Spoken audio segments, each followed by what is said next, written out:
Hello and welcome to our ongoing Story of God Sunday School series.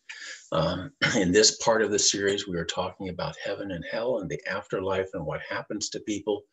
And today I want to focus in on two words, the Hebrew word Sheol and the Greek word Hades. We touched on these in our last study, and I want to continue our discussion about these two concepts and see how they fit in with this English word hell.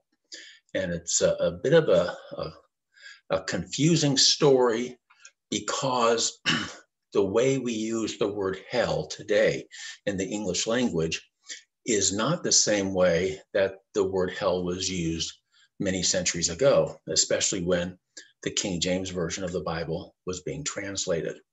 So let's look at a quick review just to bring us up to speed. Last time I provided some summaries of the afterlife according to different belief systems. And I've got two of them up on the screen right now, just to review. In the Old Testament, we start off with life on earth, and then we die. And in the Old Testament, when you died, you went to Sheol, and everybody went to Sheol. And we'll see that in a few slides. Sheol was not a punitive place unless, of course, you view death itself as punitive. But beyond that, the righteous went to Sheol, the unrighteous went to Sheol. There was no distinction. What was the hope of the Old Testament was a resurrection, a bodily resurrection, in which we would receive new bodies and come back to life on this earth. Fast forward to the New Testament, and we have life on earth, followed by death. And then there is this interim period, and we'll talk more about all the different ways the interim period is portrayed in the New Testament. After which we have resurrection. And with the resurrection, we have judgment, and then the righteous end up in the New Jerusalem on this redeemed earth, and the unrighteous end up in various different locations described as outside. That's the description in Revelation 22. Jesus speaks of outer darkness. Revelation also talks about the lake of fire. I have a question mark there because, again, there are a lot of different ways of describing the fate of the unrighteous. And those different ways of describing the fate of the unrighteous are not always consistent, at least to my way of thinking. And you may disagree, and that's fine. But to me, the idea of outer darkness does not mesh with the concept of a lake of fire.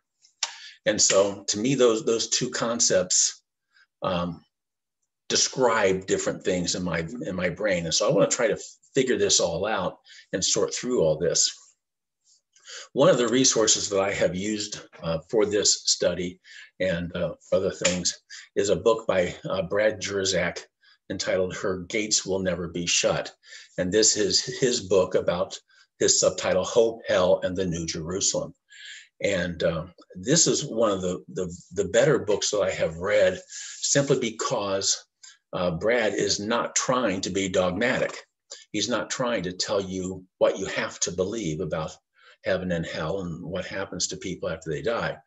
Instead, he's looking at this whole study very honestly, and it's almost refreshing how honestly he looks at this. And a couple quotes from the book I have on the screen here illustrate that. And he talks about the thing that I just mentioned, that there are a lot of different ways of describing the fate of the dead in the Bible. And he makes the comment that the Bible includes too many possibilities to allow for simplistic dogmatism. And I really like that because it's very easy. And I have done this. I do this now to this day. As I'm studying the Bible, I will latch on to verses that make sense to me. And I will believe them literally. And then I will set aside and almost ignore the passages that don't make sense to me, or that seem to contradict the passages that I like. And I've seen this from just about everybody. I mean, anytime I have a discussion about this whole topic with somebody, all too often I'll hear, well, what about this verse? What about that verse? And it is very difficult to reconcile all of these different verses and passages in the scriptures.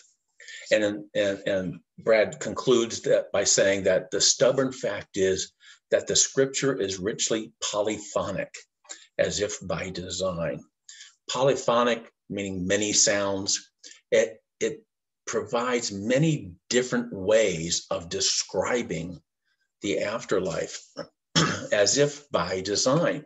One of the things that we need to remember as we're studying the Bible and looking at passages, and we'll see this illustrated in today's lesson, is that there isn't a single book of the Bible whose central theme is the afterlife. There isn't a single book of the Bible whose central theme is heaven or hell or what happens to people after they die. Everything that we learn about these topics, we glean from a verse here, a verse there, that is written in a context that is about something else. So the central teaching of the passages that we are reading is something about how to live your life, or what God did in this situation, or what's happening over here. But the central teaching is never heaven or hell or the afterlife. The whole concepts of heaven and hell and the afterlife are almost afterthoughts in the passages that we read. And so as we look at passages in their context, we see that the context is bigger, and we're trying to glean a truth about heaven or hell from a context that doesn't have heaven or hell as a central theme. And that makes this all the more challenging. Continuing our review from last week, 4 different words translated as hell in the King James Version of the Bible. And I'm focusing on the King James because, at least in the Protestant world, the King James Version has the most references to hell than any other English Bible. And I think that is because of the fact that the word hell has changed in meaning in the way we use it over the past 400 years. The 4 words translated as hell in the King James Version are Sheol, that's a Hebrew word in the Old Testament; Hades, a Greek word found in the New Testament and also in the Greek translation of the Old Testament; Tartarus, a Greek word that appears only once in 2 Peter; and then Gehenna. This is a Greek word referring to a Hebrew concept. And all 4 of these words are translated as hell in the King James Version of the Bible. The English word hell comes from the Old English, hell or hell, depending on how you spell it. I mean, Old English was notorious for inconsistent spelling. And it literally meant a concealed place. It referred to the underworld, the place people went when they died. As such, it was a very good equivalent for the word Sheol and Hades, and even perhaps Tartarus. Gehenna is a totally different concept, and we'll get to that later. But as we're going to see in this study, the words Sheol and Hades do not correspond to the final destination of the wicked. And I think that will be fairly clear in the scriptures. And when we think of hell, we think of the final destination of the wicked, the unrepentant. We think of the lake of fire. Now, neither Sheol nor Hades refers to the lake of fire. And originally, the English word hell also did not refer to the lake of fire. It referred to this underworld concealed place that corresponded to Sheol and Hades. And so when the King James translators translated these words as hell, that was a fairly faithful translation back in 1611. Fast forward to the 20th century, and now we use the word hell, not to refer to Sheol or Hades, but rather to refer to the lake of fire, or the final destination of the wicked. So our understanding of the word hell has changed over the last 400 years, and it has affected our translations. The New American Standard Bible, the English Standard Version, the New International Version, none of these newer translations translate Sheol or Hades as hell, even though back in 1611, that was a very perfectly good translation. But in the 20th century, the 21st century, we don't use hell that way. And since we use hell differently, it's being reflected in our translations. So let's look today at the words Sheol and Hades and see what we can glean from the scriptures about these concepts. Sheol appears in the Old Testament 65 times. The King James translators translated it as hell 31 times. It is also translated in the King James Version as grave or pit. Now, in the New American Standard Bible and the English Standard Version, or the World English Bible, which my quotes on these slides comes from the World English Bible, it has been left as Sheol. They just simply don't translate the word. They keep it as Sheol. So there's no indication that Sheol refers to hell. Again, in 1611, it made perfect sense to translate Sheol as hell. In 2021, not so much, because of the way we use the word hell. So what is Sheol? Let's look at several slides from the scriptures, see what we can glean about Sheol. What is it? Where is it? Who is it? Who goes there? How long do they stay there? These are the questions we're going to be looking at. So the what of Sheol, what is it? And here I'm looking at Ecclesiastes chapter 9. Now I realize that it is always very dangerous to be looking at Ecclesiastes. It is a book written by a very depressed individual. He's pouring out his depression. You never know if what you are reading is the inspired teaching of God or the depressive ramblings of a desperate man. But I think at the very least, we can get from Ecclesiastes what this person, and most people think it was Solomon, and it makes perfect sense. That's what did Solomon believe about life, death, the afterlife? And we see that in here. And he gives some indications at least of what he believed. And I think that these beliefs were widespread at the time. Ecclesiastes chapter 9 and verse 5, he says this about the dead and Sheol. For the living know that they will die, but the dead don't know anything. Neither do they have any more a reward, for their memory is forgotten. In chapter 9, verse 10, whatever your hand finds to do, do it with your might, for there is no work, no plan, no knowledge, nor wisdom in Sheol where you are going. Okay, now he pretty much says you're going to Sheol. When you die, you're going to Sheol. We'll see that a little bit more universally later on. Okay, and when you go to Sheol, there's nothing there. You don't know anything. There's no reward there. There's no work. There's no plan, no knowledge, no wisdom. In Isaiah, we see more of this bleakness of Sheol. For Sheol can't praise you. Death can't celebrate you. Those who go down into the pit can't hope for your truth. And then in Psalm, for in death there is no memory of you. In Sheol, who shall give you thanks? Okay, so there's no memory. You can't praise the Lord in Sheol. You can't celebrate God. There's nothing there. It is the pit, which Isaiah says it is. One thing to notice here, and we'll see this throughout this study, you often see Sheol and death stated side by side. We see this again in the New Testament, death and Hades, death and Hades. And Sheol and Hades are two different words for the same concept. And it appears as if the Bible writers are simply using Sheol and Hades as more descriptive words to describe death itself. Sheol and death, Hades and death and Hades. And so they're talking about what it's like to be dead. And it's very mindless. It is very praiseless. There's no work. There's nothing. There's just a nothingness. In N.T. Wright's book, The Resurrection of the Son of God, he summarizes Sheol this way.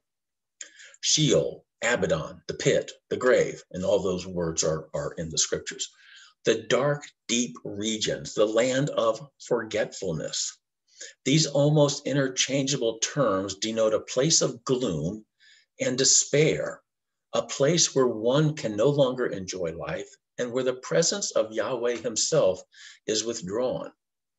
It is a wilderness, a place of dust to which creatures made of dust have returned. Bleak.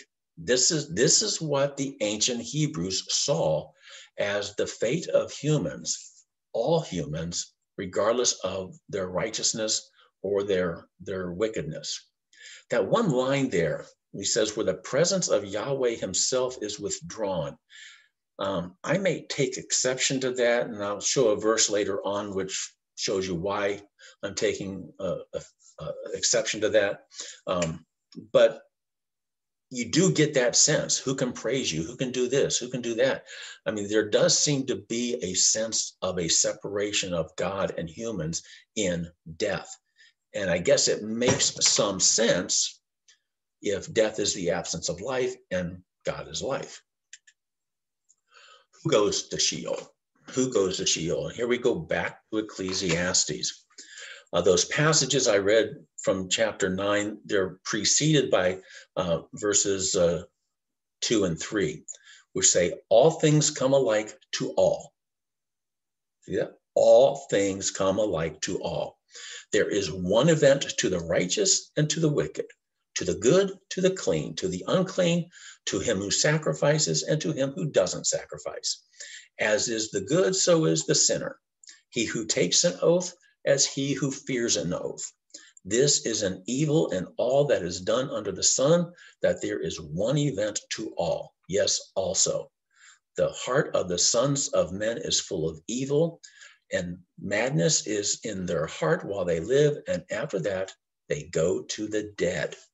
And I've got verse 10 up there again, just repeating it, just to show that this is all one big context. And in this context, Solomon is equating that they who go to the dead are those who go to Sheol, where you are going. So, at least according to Solomon, again, when he was depressed, he saw everybody going to Sheol.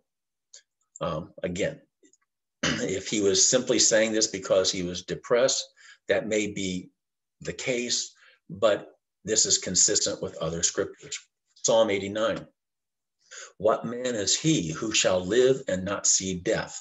Who shall deliver his soul from the power of Sheol?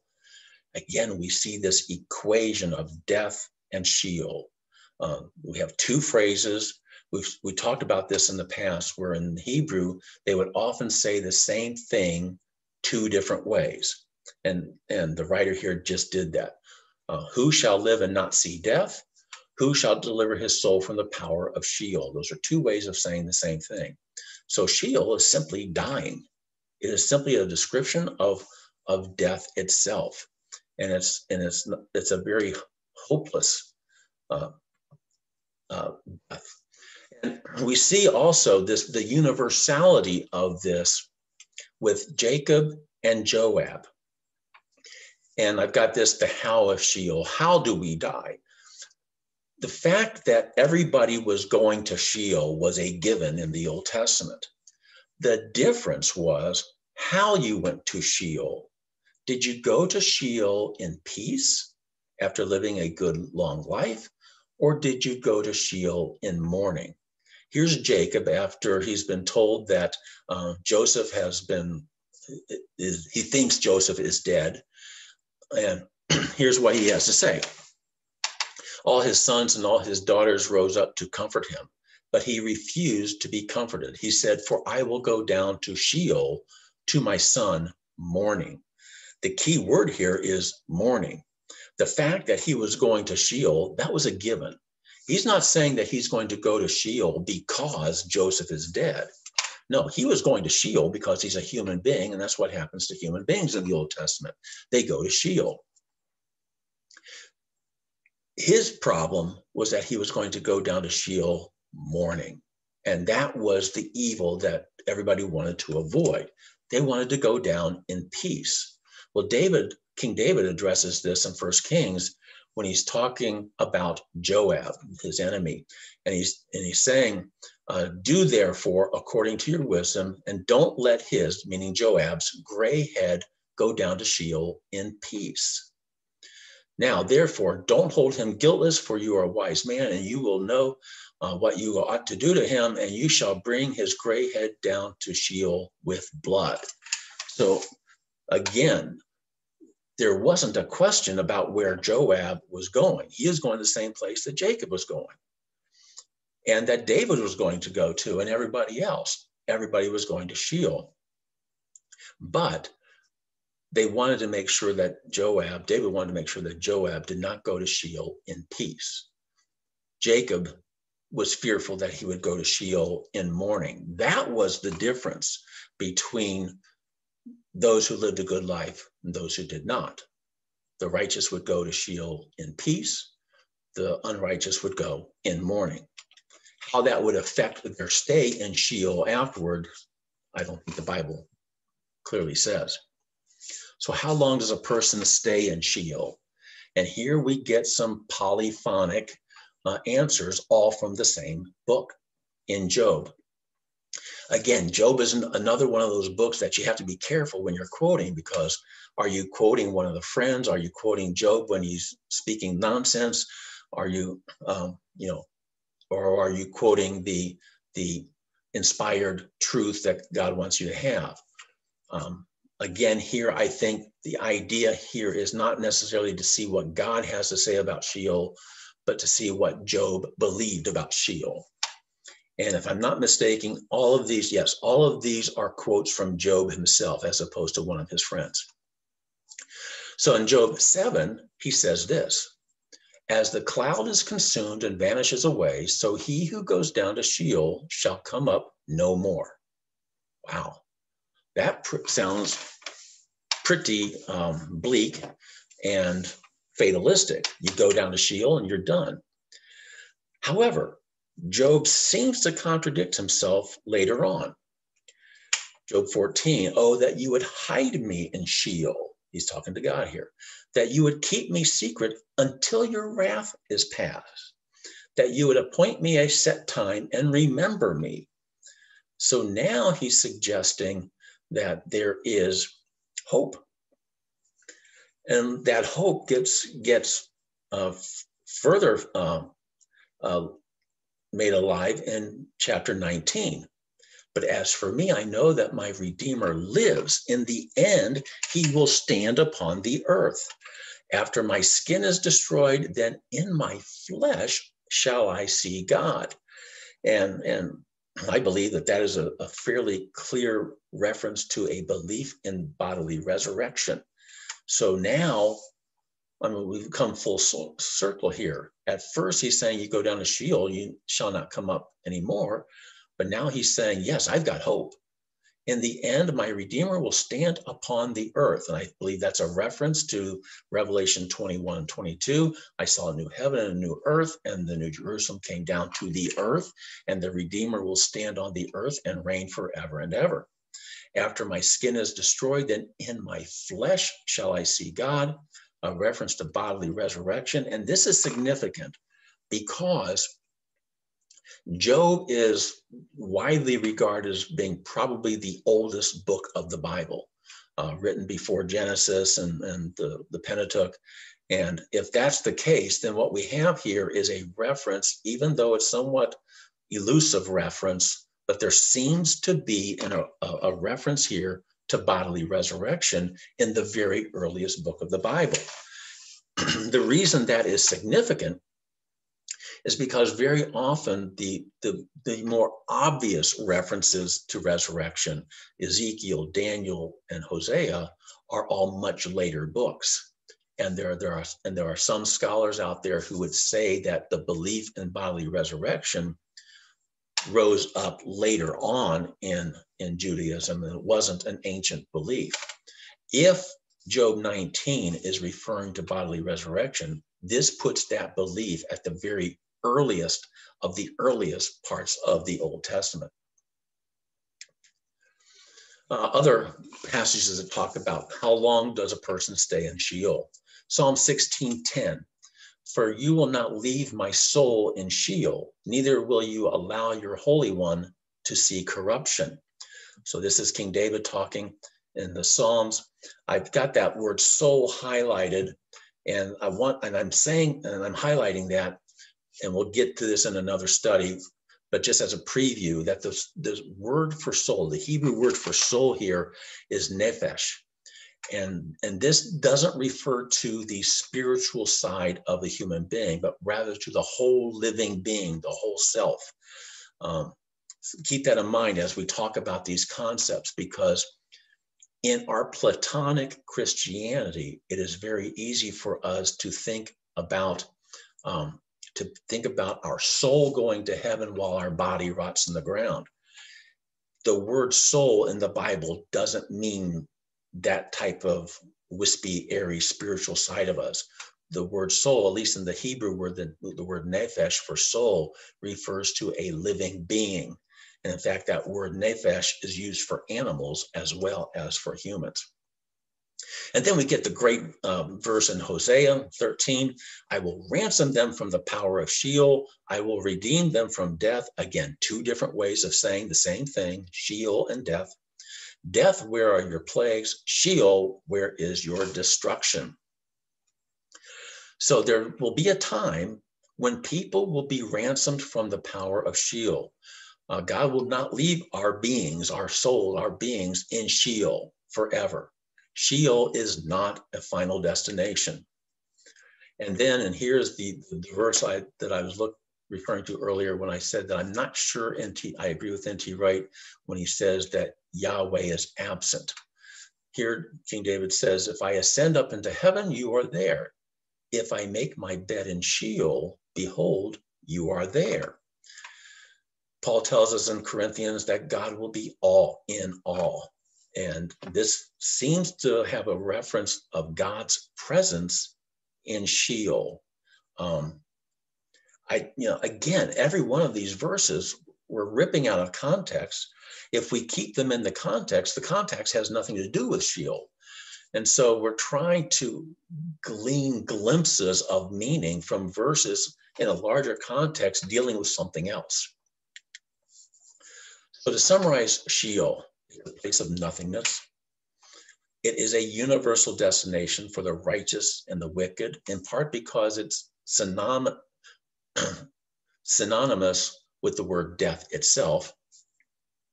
It's not necessarily a place of retribution unless you see death itself as retribution, and I guess you could look at it that way, but it's not a place where the righteous and the unrighteous are separated and some punished. It's not that. It's not a permanent destination, and it is overcome by the power of the resurrection. So let's look at the word Hades. Now, the word Hades is the Greek equivalent of Sheol.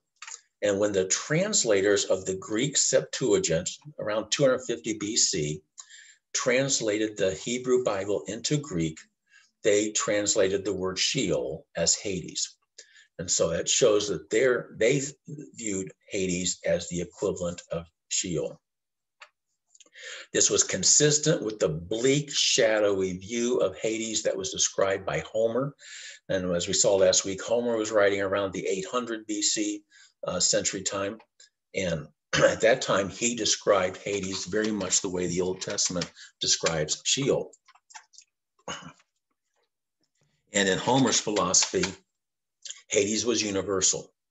Keep in mind that Hades is in Greek mythology wasn't just a place, it was the Greek god of the dead.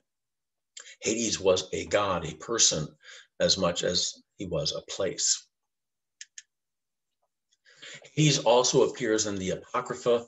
The only reason I've got this up here, I'm not suggesting that the Apocrypha should be in the Bible, but I want to get an idea of how the people in the centuries immediately before Jesus saw this word Hades, because Hades is used in the New Testament as well.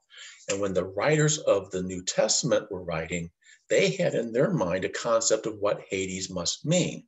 And we get some hint of what they were thinking from these apocryphal books that were written in the 1st or 2nd century BC. The Book of Wisdom says this: "For they said within themselves with unsound reasoning, our life is short and sorrowful. There is no healing when a man comes to his end, and no one was ever known that was released from Hades." Again, this is a very bleak view of Hades, perhaps bolstered by unsound reasoning that no one could ever be released from Hades. We'll see later on that people are released from Hades. Wisdom 16, "For you have authority over life and death, and you lead down to the gates of Hades and lead up again." So here we have the idea that God has power over life and death. He can put people in Hades. He can lead them up out of Hades. And this compares with Revelation 1:18, in which Jesus says, "I have the keys of death and of Hades." Now, there are 10 locations in the New Testament where the word Hades appears. And I've got them all on the screens here. So let's just look at the slides. We'll see all 10 of them, and we'll see what they say and what they don't say.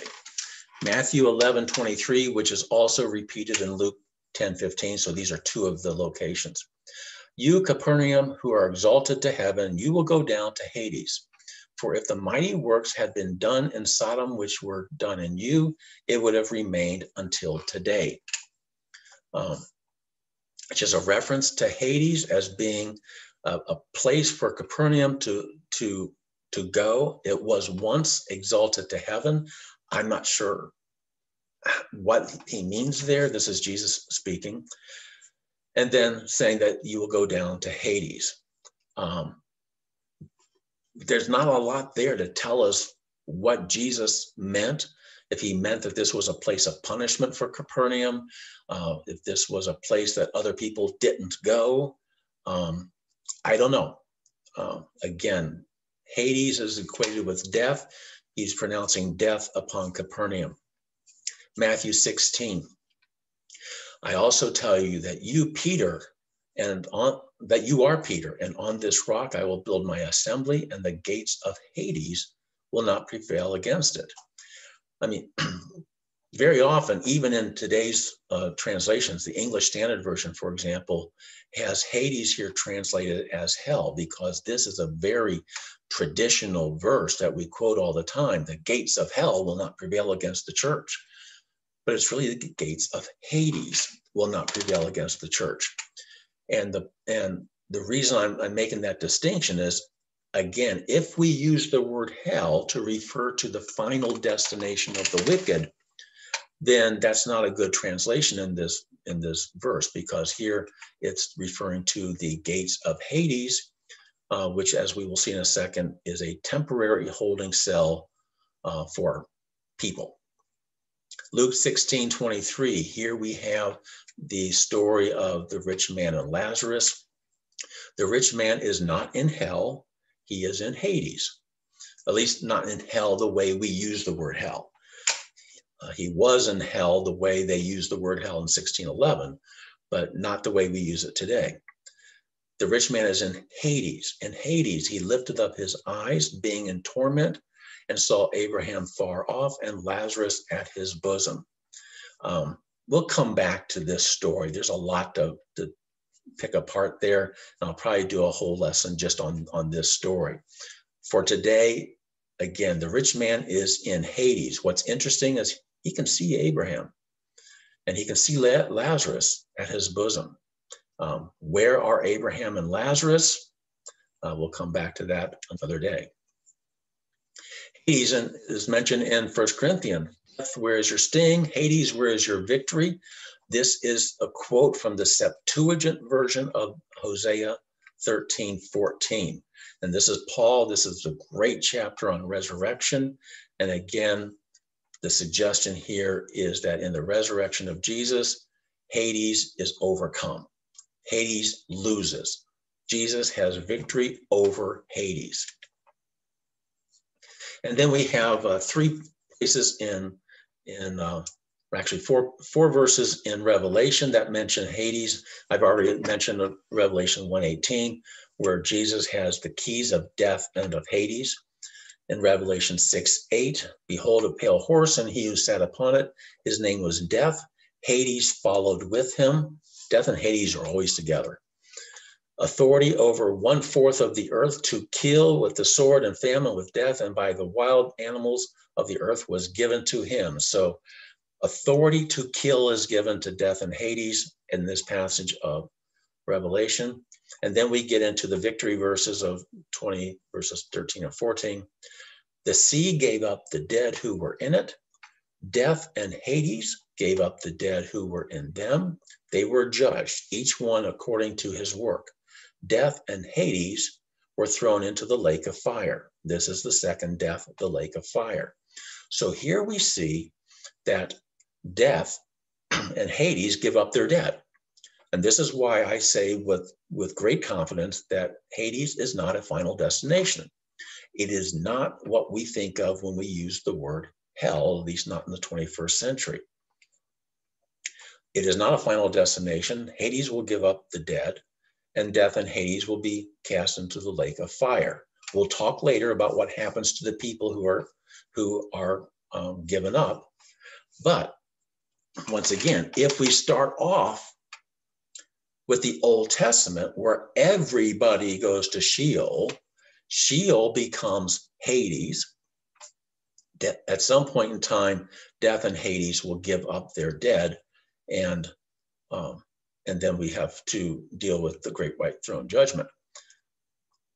And there is a passage in Acts, and this passage accounts for the last 2 locations of the word Hades. Acts chapter 2, Peter is preaching here. And he says, for David says concerning him, I saw the Lord always before my face, for he is on my right hand, and I should not be moved. Therefore, my heart was glad and my tongue rejoiced. Moreover, my flesh also will dwell in hope, because you will not leave my soul in Hades, neither will you allow your Holy One to see decay. This is a quote from Psalm 16, where David said, you will not leave my soul in Sheol. Again, the 2 are synonymous. You made known to me the ways of life. You will make me full of gladness with your presence. Brothers, I may tell you freely of the patriarch David, that he both died and was buried, and his tomb is with us to this day. And he goes on, therefore, being a prophet and knowing that God had sworn with an oath to him that of the fruit of his body, according to his flesh, he would raise up the Christ, or the Messiah, to sit on his throne, he, foreseeing this, spoke about the resurrection of the Christ, that his soul wasn't left in Hades and his flesh didn't see decay.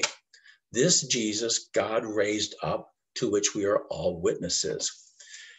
This passage is one of 2 that give the impression that after the crucifixion, Jesus was clearly dead. And if you equate death with Hades, then there's an indication that between the crucifixion and the resurrection, Jesus was in Hades. But his soul was not left in Hades. His flesh did not see decay, because God raised him up.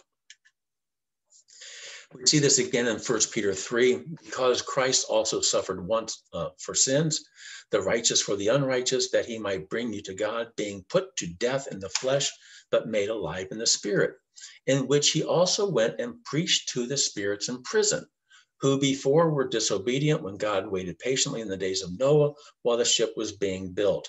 There's this reference, this obscure reference to preaching to the spirits in prison. And this, again, is believed by some to refer to what Jesus was doing in Hades while between the crucifixion and the resurrection. This is not a universally held belief in the church, but many believe it.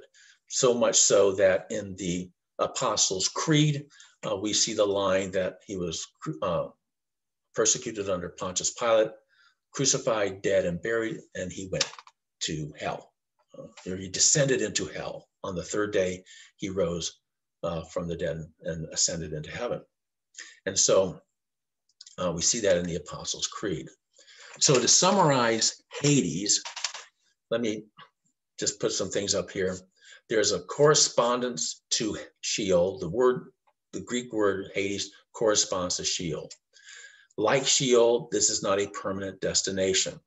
Revelation 20:14 says that Hades will give up its dead.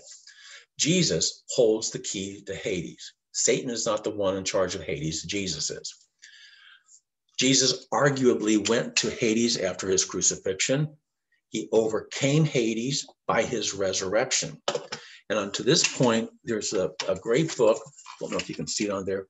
Christ, the Conqueror of Hell. This is by Archbishop Hilarion Al-Fayed. He is in the Eastern Orthodox tradition. It's just a neat book. It talks a lot about what the Eastern Orthodox folks believe about what Jesus did between his crucifixion and his resurrection. It's not an easy, or it's not the easiest read, at least for me it wasn't, but it's full of all kinds of information as to at least what the Eastern Orthodox believe about what Jesus did.